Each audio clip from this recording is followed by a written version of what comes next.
आपल्यासोबत मनोज जरांगे पाटील आहेत. दादा, तुमचा परवापासून दौरा सुरू होतोय, परंतु उद्याच तुम्ही तुळजापूर मुक्कामी जात आहे. कसा दौरा असणार आहे? 7 ऑगस्ट ते 13 ऑगस्ट जनजागृती शांतता रॅली राज्यात सुरू आहेत. आता पश्चिम महाराष्ट्रातला आणि उत्तर महाराष्ट्रातला हा टप्पा आहे होतोय तो. त्यामुळं उद्या म्हणजे 6 तारखेला संध्याकाळी आम्ही मुक्कामी तुळजापूरला जाणार आहेत असं ठरलं आहे. आणखीन कन्फर्म नाही झालं, परंतु जाणार आहेत, कारण तिथून मग जवळ पडून आम्हाला जायला. समाजाने पूर्ण तयारी केलेली की आपल्या मुलांना आरक्षण मिळावं, त्यांना न्याय मिळावा म्हणून. आम्ही उद्या 7 पासून 13 पर्यंत दौऱ्यावर निघालो आहे. परवा 7 पासून. उद्या मुक्काम तुळजापूर? हां, उद्या रात्री तुळजापूरला. आणखीन पक्कं ठरलं नाही, परंतु जाणार आहेत, कन्फर्म करायचं राहिलं. काल तुम्ही राणे साहेबावर बोललात, तसेच त्यांचे चिरंजीव आहेत नितेश राणे, त्यांनी तुमच्यावर पुन्हा टीका केली. ते तुमच्याबद्दल बोलले. ते असं म्हटलेत की जरांगे पाटील यांनी कोणावर बोलतो त्याने विचार करून बोलावं. तसेच आम्ही पण 96 कुळी मराठा आहोत. राणे साहेबांनी मराठा आरक्षण देऊन दाखवलं, म्हणून आपली जीभ जास्त वळवळू नये. तुला जर राणे साहेबांवर बोलण्याची हिंमत करशील तर आम्हालाही आमच्या पद्धतीने उत्तर द्यायला जमतं, असं म्हटले ते. ओएसिस फर्टिलिटीच्या तज्ज्ञांनी IVF उपचार पद्धतीद्वारे 1 लाखांहून अधिक जोडप्यांना मातृत्व प्राप्तीचा आनंद दिला आहे. मोफत अपॉइंटमेंट बुक करण्यासाठी आजच संपर्क साधा. पहिलं तर सांगतो, मी त्यांच्यावर टीका केली नाही. पुन्हा एकदा महाराष्ट्रात सांगतो, मी टीका केली नाही त्यांच्यावरती, कारण आम्ही त्यांचा आदर करतो आणि त्यांना दादा म्हणलो. त्यांनी आरक्षण दिलं आहे म्हणूनच आम्ही त्यांना दादा म्हणतो आहे. दुसरं काहीच कारण नाही दादा म्हणायचं त्यांना. आणखीन एकदा सांगतो, म्हणजे शेवटचं, आता तुम्हाला जर थांबवायचं असलं तर थांबवा, मायानादी तुम्ही लागू नका. जी वळवळ फेरफेर ही भाषा तर मला शिकूच नका तुम्ही. तुम्हाला लय पश्चाताप येईल. मग मी तुम्हाला पुन्हा एकदा संधी देतो आहे, तुम्ही निशाने व्हा. आणि ते देवेंद्र फडणवीसनी हे सगळं चालवलं आहे. हे त्या राणेला किंवा त्या पोराला कोणाला दोष देण्यात काय मजा नाही. हे सगळं देवेंद्र फडणवीसने चालवलं आहे. त्यांनी हे मराठ्यांचे लोक ज्यांना ते तुकडे फेकतो रोज, देवेंद्र फडणवीस, मी गोरगरिबांच्या पोरांचं जातीचं काम करतो म्हणून माझ्यावर सोडलेत. म्हणजे यांना बहुतेक आता वादं घडून आणायचे ह्या देवेंद्र फडणवीसला. वादं घडून आणायचे तर मराठ्यात. पण मराठी असा धडा शिकविते ना, त्याचं ऐकून वाद करणारला, तर यांना पळता भोई कमी होईल. आणखीन मी देवेंद्र फडणवीसने विचार करावा, तुझं काय होऊ शकतं. त्यांनी असं म्हटलं आहे की तुम्ही जे उपोषणस्थळी बसता ते मागे शिवाजी महाराज आणि तुमच्या अंगावर जो भगवा असतो तो बाजूला काढावा आणि नंतर ही भाषा वापरावी. छत्रपतींचा पुतळा आणि भगवा छत्रपतीच्या विचाराने शिकवले. तुमच्यासारख्या अन्याय करणारा वठणीवर आणायचं. आणि रुमाल हे तेजस्वी आहे. हे भगवा रुमालाचं तेज तुम्हाला नाही कळायचं. ज्यावेळेस कळालं होतं त्यावेळेस तुम्ही सर्वोच्च पदावर या राज्याचे होते. भगव्याचं तेज असं आहे. भगव्याचं तेज सोपं नाही. ते मोदी साहेबांच्या गळ्यात पडलं होतं भगव्याचं तेज. आणि छत्रपतींचा आशीर्वाद त्यांनी घेतला होता. समुद्रात येऊन इथं सर्वोच्च देशाच्या पदावर बसले होते.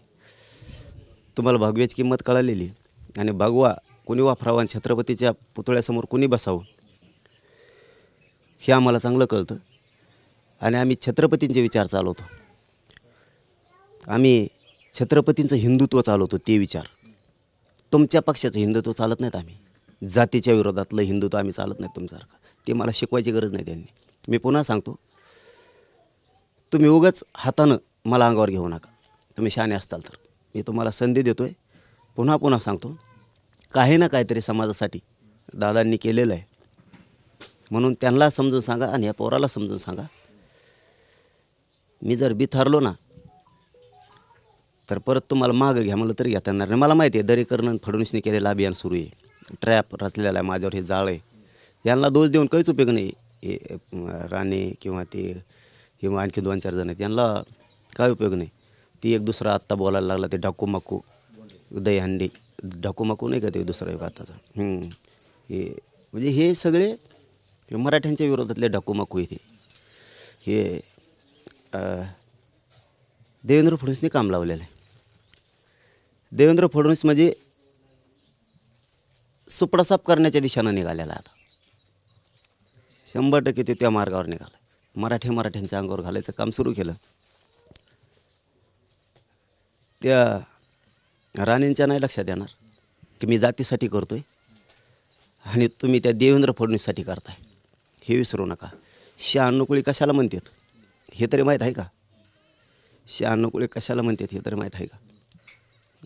नुसतं आम्हाला आरक्षण नको, आम्ही शहाण्णव याला शहाण्णव नाही म्हणत. ज्या समाजावर अन्याय होतो, जे समाज अत्याचारात पिंजला आहे, जो दारिद्र्याच्या खाईत चालला आहे, जो समाज किंवा जनता संकटात सापडली त्याच्या पाठीशी उभा राहणारा 96 क्षेत्रीय मराठा असतो. तुम्ही देवेंद्र फडणवीसच्या पाठी उभा मागं राहिलात तुम्ही देवेंद्र फडणवीसच्या पाठीशी उभा राहायला लागलात की ज्या देवेंद्र फडणवीसनी तू जे 96 म्हणतो त्या 96 आया बहिणीवरती बंदुका चालवल्यात, रक्त सांडलं आहे, त्या माता मावल्या थारोळ्यात पाडल्यात, त्यांच्या बाजूने 96 बोलत असतो. ज्यांनी गोळ्या घालायला लावल्या त्या देवेंद्र फडणवीसच्या बाजूने 96 बोलत नसतो. अन्यायाच्या विरोधात 96 बोलत असतो, त्याला 96 म्हणतात. कोणाला शिकतो रे 96 95? माझी विनंती आहे तुम्हाला पुन्हा एकदा, देवेंद्र फडणवीसचं ऐकून तुम्ही गोरगरीब मराठ्यांचं वाटोळं करू नका, तुम्ही त्यांच्यावर अन्याय करू नका. आमच्या लेकरांचे लय हाल आहेत, राण्यांच्या लेकराचे हाल नाहीत. ते मराठ्यांच्या जीवावर खूप मोठे झालेत की परदेशापर्यंत त्यांचे व्यवसाय आहेत. त्यांना काही कमी नाही केलं मराठ्यांनी. हे मराठ्याच्या जीवावरचं आहे ऐश्वर्य सगळं त्यांना आहे. ते तुम्हाला नाही गरज वाटत आरक्षणाची, आम्हाला गरीबाला वाटते. आमच्या अण्णात देवेंद्र फडणवीसचं ऐकून माती काढू नका. तुम्हाला आरक्षण नाही कळायचं काय आहे ते, आम्हाला कळतं आहे आरक्षण काय आहे ते. त्याच्यामुळे तुम्हाला पुन्हा संधी देतो मी. तुम्ही नका बोलू देवेंद्र फडणवीसचं ऐकून माझ्यावर. तुम्हाला पळता भुई कमी होईल या महाराष्ट्रात, पळता भुई. तुम्हाला शेवटची संधी देतो आता, याच्यानंतर बोलू नका. त्यांनी असंही म्हटलं आहे की तुम्ही सत्ताधाऱ्यांना जाब विचारता, म्हणजे विरोधी पक्षात आहेत, नाना पटोले असतील, शरद पवार असतील, उद्धव ठाकरे असतील, यांना कधी जाब विचारला का? त्यांना जाब विचारा असं म्हणणं आहे त्यांचं. तेव्हा ते जत्राला गेले असते ना एखाद्या यात्रेवर, याला एखादे टूर निघत असतो तिकडे गेले असते. मी विचारलं आहे की नाही, मी कोणाचाच नाही आहे. त्याच्यामुळे मी सगळ्यांना विचारतो. मी सत्ताधाऱ्यांना विचारलं आणि त्या तिघांना पण विचारलं, महाविकास आघाडीच्या सुद्धा, की तुम्हाला माहीत नसेल एकदा जरा पानं चाळून बघा. आणि मी गोरगरिबांचं काम करतो आहे, मराठ्यांना न्याय मिळायचं काम करतो आहे. मला आणि माझ्या मराठ्याला खेटू नका, लय वाईट होईल. भाजपचे खासदार आहेत अनिल बोंडे, ते काल पण तुमच्याविषयी बोलले होते, म्हणजे काल पण तुमच्याविषयी बोललेत की श्याम मानव आणि जरांगे पाटील हे भाजपवर सोडलेले कुत्रे आहेत म्हणून. मग आता देवेंद्र फडणवीस आणि बाकीचे कोण आहेत? मग तेच असतील. मग ते बी अमित शहा हे मराठ्यावरच सोडले ना आरक्षण नाही द्यायचं. मग ते कोण आहेत तेच दिसतात. मग हे असले गोंडेन खुंटेन लई गुंडळीत होतो आम्ही, रोज जाऊन तिकडे. हे असले बदगे मुजित नाहीत आम्ही यांना. हे मला पावलावर भेटत असते. हे गोंडेन फोंडेन हे असले ना, हे पावलावर भेटतात मला. मी असे रोज गुंडळून टाकतो यांना. असल्याला काही गिनीत नाही, मी कधीच गिनीत नाही यांना आणि घेणार बी नाही. माझी फक्त एकच विनंती पुन्हा एकदा, की राणे साहेबांनी मला धमकी दिली, ज्यांना आम्ही दादा म्हणतो, दादाने मला धमकी दिली. मी एक बरोबर शब्द बी काढलेला नाही त्यांना की त्यांनी मराठवाड्यात येऊन दाखवा असं तसं. एक शब्द बी नाही. ते मनानेच म्हणलेत, मी येऊन दाखवतो, काय करतो बघतो ते. मी म्हणलोच नाही. मी म्हणल्यावर तुम्ही नाही येणार. मी म्हणलो होतो त्या टायमाला त्या झपक्यात यायला पाहिजे होतं. मग तुम्ही जी गावबंदी होती ना त्या झपक्यात यायला पाहिजे होतं. मग आम्ही धमक्या नाही देत त्यांना, कारण शेवटी आम्ही क्षेत्रीय मराठी आहेत. आम्ही 96 म्हणा.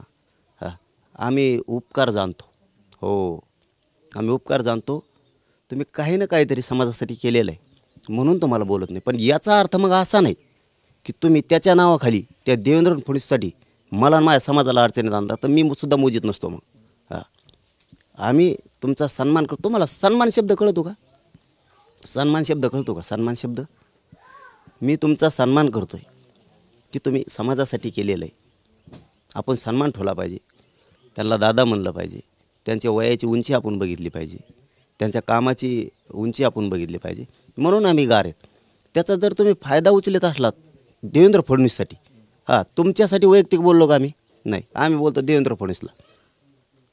आणि ते काय म्हणते तर देवेंद्र फडणवीसला बोलू नका. देवेंद्र फडणवीस मला घरी जाऊन बस राजीनामा देऊन एक शब्द बोलत नाही. तुला काय बोला, सत्यात कोण आहे तू.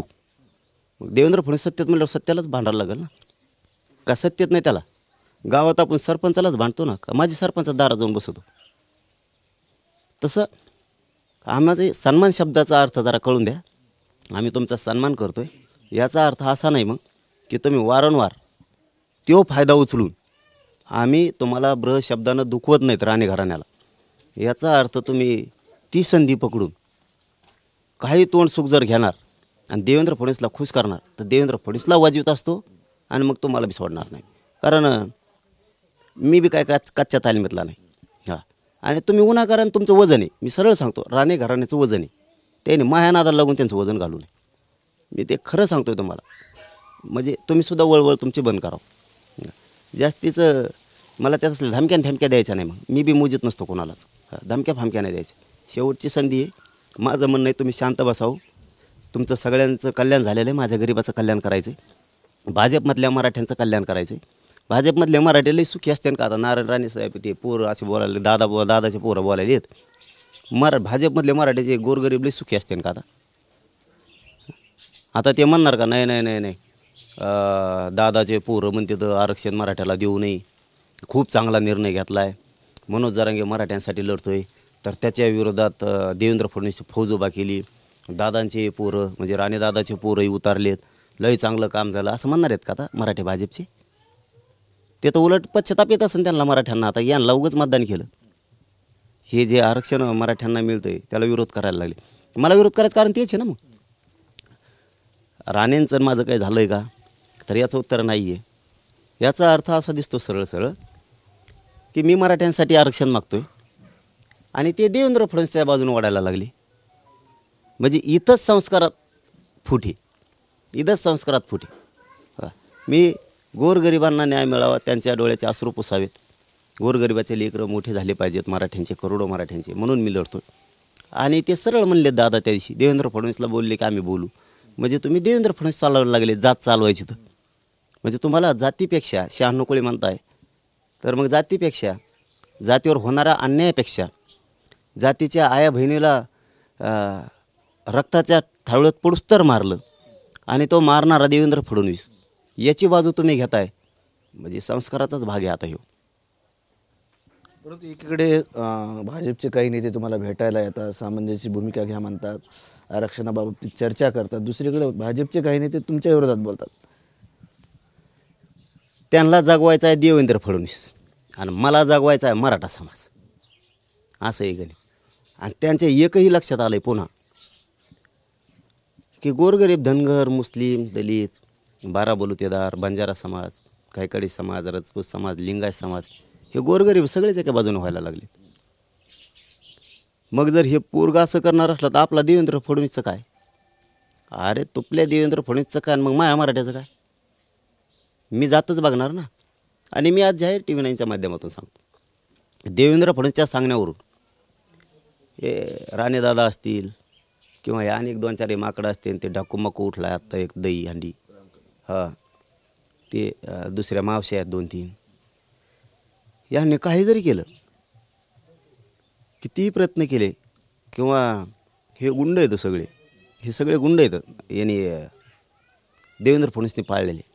कारण हे मागच्या दारातून जे गेलेले आहेत हे विधान परिषदेवर अमके तमके, राज्यसभेवर, हे सगळे हे टुकार पाळलेले आहेत त्यांनी दुसऱ्यावर सोडायसाठी. देवेंद्र फडणवीसने यांनी काही जरी मला केलं तरी मराठ्याला आरक्षण मी देणार. पण यांना एक लक्षात ठेवा म्हणा, देवेंद्र फडणवीसला माझ्या केसाला बी नुसता धक्का बी लागला ना, मग तुम्हाला राज्यातले मराठी 96 कुळी कशाला म्हणतात आणि मग कळलं ना, जो 96 कुळी म्हणतो स्वतःला त्याला बी कळन मग मराठी म्हणजे काय. आणि यांचा पूर्ण प्लॅन आहे तोच की सगळे मराठी माझ्या अंगावर घालायचे. हे देवेंद्र फडणवीसचा प्लॅन आहे. मला तर वाटतं या बाकीच्या या माकडाला दोष देण्यात मजाच नाही. हे सगळं देवेंद्र फडणवीस करतो आहे. देवेंद्र फडणवीसला पूर्ण मराठा संपवायचा सगळा. कारण त्यांनी मोठाले घराणे मराठ्यांचे जेरीस आणलेत आणि गरीब मराठ्यांना आरक्षण त्याला द्यायचं नाही. त्यांनी बरोबर गेम साधला आहे दोन्हीच्या मध्ये. मग ह्या लोकांना हाताखाली धरायचं, यांना म्हणायचं तुम्हाला खासदार केलं, कोणाला म्हणायचं तुम्हाला आमदार केलं, मग तुम्ही मराठ्याच्या विरोधात का जात नाहीत, याला भांडणं लावायचे. त्या देवेंद्र फडणवीसला 100% मारामाऱ्या लावायच्यात मराठ्यात. पण जे मराठी पुढे येणार आहेत त्यांच्यामुळं भाजप संपणार. हां, ते बी संपणार स्वतः. कारण मराठ्यांना चॅलेंज करणारा आत्तापर्यंत इतिहास त्याला साक्ष टिकलाच नाही आणि मराठ्यांनी टिकू पण नाही दिला. माझी शेवटची तळतळीची विनंती आहे की यांनी बोलूच नाही माझ्या विरोधात. मी त्यांना दादा म्हणतो आहे आणि त्या पोरालाही सांगतो बोलू नाही. निर्णय शेवटी तुमचा आहे. हां, तुम्ही पिसाळून करणार तर मी बी मराठ्यासाठी पिसाळून करणार. फक्त फरक एवढाच आहे, तुम्हाला देवेंद्र फडणवीस वाचवायचा आहे आणि तुम्हाला स्वतःला मोठं व्हायचं आहे त्याला वाचून. पण मला मराठा समाज वाचवायचा आहे आणि मराठा समाज मोठा करायचा आहे. तुम्ही किती काही केलं तरी 1 इंचसुद्धा मराठा माझ्या मागून सरकू शकत नाही, 1 इंचसुद्धा. आता तुम्हाला मराठी ताकद दाखवायलाच लागलीत आणि तुम्ही जर मला इतकं घेरायला लागले सगळेचे सगळेच, म्हणजे विरोधी पक्ष पण. देवेंद्र फडणवीसने आणखीन एक दुसरी टोळी तयार केली आमच्यातलेच काही फोडून. त्याने तिसरी एक टोळी तयार केली ओबीसीच्या छगन भुजबळच्या, त्याचा मुकादम छगन भुजबळ त्याच्या माध्यमातून एक टोळी केलेली. असे त्यांनी 5-6 टोळ्या केलेल्या. मी मराठा समाज माझ्या मागं खंबीर आहे. मी एकटा पुरून उडतो यांना सगळ्याला, काही अडचण नाही. पण जर मी सुटलो नाही एकदा तर लय अवघड होईल. मी त्यामुळं सांगतो की तुम्ही आता बोलू नका. किमान आता याच्यानंतर राणेसाहेबाच्या घरातल्या कुणीच बोलू नये असं माझं म्हणणं आहे. त्याच्यानंतरचा शेवटचा निर्णय आता तुमचा. तुम्ही बोलले मी उद्यापासून सोडणार नाही, हे आपला ठाम निर्णय आता. नितेश राणे असंही म्हटलेत की जरांगे पाटील रात्री तुतारी वाजवतात आणि सकाळी उठले की भाजपच्या विरोधात बोलतात. थोडक्यात तुम्ही शरद पवारांचे विचार मांडतात असं म्हणणं आहे त्याचं. तुम्ही वाजा, मग तुम्ही वाजा, 2-3 घ्या इकत, रातभर फुकीत बसा, मला काय घेणं. तुम्ही ते ढोहा घ्या मोठा, शिवबन बी तुम्हाला देऊ. मी म्हणतो तुम्ही मला बोलायलाच लावू नका. मी तुमची इज्जत करतो ना, त्याच्यामुळं सन्मान शब्द समजून घ्यावा. राणेसाहेबांच्या सगळ्या कुटुंबियांनी सन्मान हे शब्द समजून घ्यावा. मी त्यांचा सन्मान करतो. मग एकदा मी जर उतारलो तर मग थोडं कामच वेगळं आहे. मग मी तुटूच तर मी मागं बघत नसतो. मग मी संपणार आहे का काय होणार आहे का त्यो संपणार आहे की मी याचा विचारच नाही करीत. मग हां, आणि ती वेळ मला वाटतं की मग त्यांनी माझ्यावर येऊन देऊ नये. देवेंद्र फडणवीससाठी देवेंद्र फडणवीस खूप आनंदी असेल हे असं घडतं आहे मराठ्यात. पण मराठ्यांच्याच विरोधात 96 कुळी म्हणणाऱ्यांनी काम करू नये. कारण 96 कुळाचं कामच आहे जिथं अन्याय होतो तिथं उभं राहायचं. मग पक्ष, सत्ता, राजगादी काय असेल, राजा महाराजे हे लात मारत होते त्या टायमाला आणि मैदानात येत होते अन्याय होणाऱ्यांच्या विरोधात. देवेंद्र फडणवीस काय अन्याय? देवेंद्र फडणवीसच्या बाजूने 96 कुळी उठायला लागलेत. आम्ही कोण आहेत? 96 कुळीच आहेत ना. देवेंद्र फडणवीसवर कोणचा अन्याय व्हायला लागला म्हणून त्याच्या बाजूने उठायला लागले तुम्ही? त्याचं सत्तेत बसलं माझ्या क्षात. कोणचा अन्याय? अन्याय जनतेवर आहे. जनतेकडून उठायचं असतं. त्याला 96 कुळी क्षत्रिय मराठी म्हणतात. हे असले काय 96 कुळी क्षत्रिय मराठी? स्वतःच्या ताटात भाकर वाढायसाठी गोरगरीब मराठी मारायला लागला तिकडं. तुम्हाला लय सोयीचं जाणार आहे का? आता तर निवडणुकीत कार्यक्रमच तुमचा मराठीने केला म्हणून समजा. आता तर वाजलेच तुम्ही. हां, तुम्ही जितकं करता तितकं झालं. पण त्यांना काय झालं बघा, त्यांना काही सुचानाच नेमका काय करावं काही सुचत नाही त्यांना. की हे हातातून गोष्ट चालली आणि आता तुम्ही जितकं जास्त करता, आता हे पोरगं बोलल्यापासून बी आता जास्त मराठी बी ठरणार. आता जास्त की जितकं करते ना तितका मराठा समाज एक व्हायला लागला आता. आणि मग त्यांना कळलं आपण उगाच बोललो हायचं हातचं गेलं पदरचं गेलं. म्हणजे तुम्ही देवेंद्र फडणवीस अडचणीत आणताय आणि देवेंद्र फडणवीससुद्धा स्वतःला अडचणीत आणायला लागला. मला वाटतं इथून पुढं सन्मान ही शब्द राणे साहेबांच्या परिवारानं समजून घ्यावा. आम्ही त्यांचा सन्मान करतो. शेवटी प्रश्न तुमचा, उद्यापासून मी ऐकत नसतो. हां, दुसरं आपण नेहमी प्रकाश आंबेडकर साहेबाचा आदर करतात, त्यांचे शब्द पाळतात, परंतु दिवसेंदिवस त्यांचे स्टेटमेंट बदलत चाललेत. ते काल असं म्हटलेत की कुणबी मराठ्यांना मतदान करू नका, जे ओबीसी आहेत त्यांना मतदान करा. त्यांचं काही कळत नाही ना, म्हणलं मी तुम्हाला कालच. पण एक गोष्ट खरी आहे, आम्ही त्यांचा आदर करतो आणि करत राहणार आहेत. मी त्यांना कधी सल्ला देत नाही आणि देणारसुद्धा नाही, पण फक्त माझं म्हणणं आहे ते मला मांडणं गरजेचं आहे त्यांच्याकडं आज. आता आंबेडकर साहेब लोकांचं म्हणणं आहे, सामान्य मराठ्यांचं म्हणणं आहे, सामान्यांची लाट आली, सामान्याची सत्ता आली पाहिजे. सामान्य दलित बांधवांना वाटतं ही संधी आता सामान्याचे सत्तेकडे जायची. सामान्य मुस्लिमांना वाटते ही संधी आता सामान्य लोकांनी सत्तेकडे जायची. हेच लिंगात बांधवाला वाटतं, हेच 12 बलुतेदारांना वाटतं, हेच ओबीसींना वाटतं, हेच सामान्य धनगर बांधवांना वाटतं. बंजारा असेल, कायकडी असेल, राजपूत असेल, हे काय सगळ्या जाती आहेत. ह्यांना सगळ्या गरिबांना आज असं वाटायला लागलं आता की गरिबाची सत्ता येईल, आता यांनी एका बाजूनं राहिलं पाहिजे. बघा आता निर्णय तुमचा आहे, पण मी गरिबांची येणारी चर्चा माझ्या कानावरची तुमच्या कानावर टाकायला लागलो आहे. हे गरजवंत वंचितांना सगळ्यांना असं वाटतं की एवढी संधी आता गरिबाला सत्तेत जायची आणि यांनी एकत्र राहिलं पाहिजे. तुम्ही निर्णय तुमच्या हातात आहे, तुम्ही तुमचं ठरवावं. त्याबद्दल मी सल्ला देणं एवढा मोठा नाही. जे कानावर माझ्या पडतं आहे, जे गरिबांना वाटतं ते मी तुम्हाला सांगितलं आहे. आणि कुणबी आणि मराठ्यांविषयी बोलले, आम्ही तर एकच आहेत ना, दोन कशामुळं? राज्यात काय कुणबी, विदर्भ, खानदेश आणि इकडचा मराठा, आम्ही 6 कोटी आहेत ना, दोन्ही मिळून आम्ही एकमेकाला साथ देणारच. असं कसं? ते कोणी नाही म्हणलं तरी देणार आणि हा म्हणलं तरी देणार. त्यांनाही वाटतं ना त्यांच्या विदर्भाचा विकास व्हायला पाहिजे, त्यांनाही वाटतं ना मराठा एक आला पाहिजे, आपल्यावरचा अन्याय बंद झाला पाहिजे. तेच आम्हालाही वाटतं. एक तर आहेतच ना आम्ही, ते ना करायचं काय कारण आहे? ते काहीच कारण नाही. फक्त आंबेडकर साहेबांनी जनतेची भावना समजून घ्यावा एवढंच आमचं म्हणणं आहे. कारण त्यांच्यावरती गोरगरीब मराठ्यांचा विश्वास आहे. त्यांनी भावना समजून घ्यावी, अंतिम निर्णय त्यांचा. त्यासमोर कुणबी मराठा विदर्भातले असेल, खानदेशमधले असेल किंवा आता नवीन नोंदी निघाले असेल त्यांना मतदान करू नका. जे ओबीसीमधले इतर वर्ग आहेत, जाती आहेत, त्यांना मतदान करा असं म्हणणं आहे त्यांचं. आता मतदान कोणी कोणाला करावं, काय करावं ही ज्याचा त्याचा भाग आहे आणि त्यांनी काय सांगावं ते त्यांचा अधिकार आहे. मी फक्त माझ्या मनातली भावना नाही सांगितली, तर मी जनतेच्या मनातली भावना सांगितली.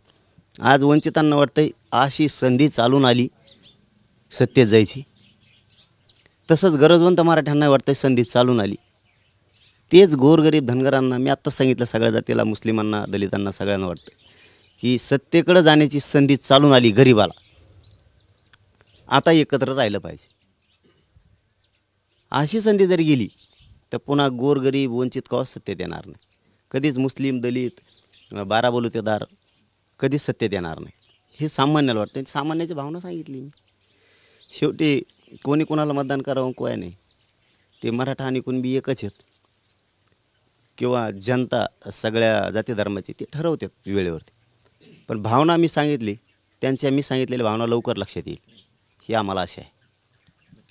ते जरांगे पाटील आणि वंचित आणि सामान्य गरजवंत मराठ्यांना आता सत्तेमध्ये जायची संधी आली आहे असं यांचं म्हणणं आहे. कॅमेरामन हर्षल निकमसह संजय सर्वोदय TV9 मराठी, अंतर्वादी सराटी, जालना.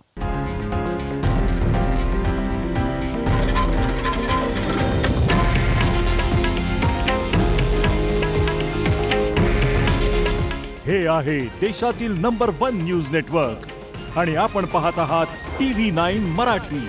काळजी तुमची, हित महाराष्ट्राचं.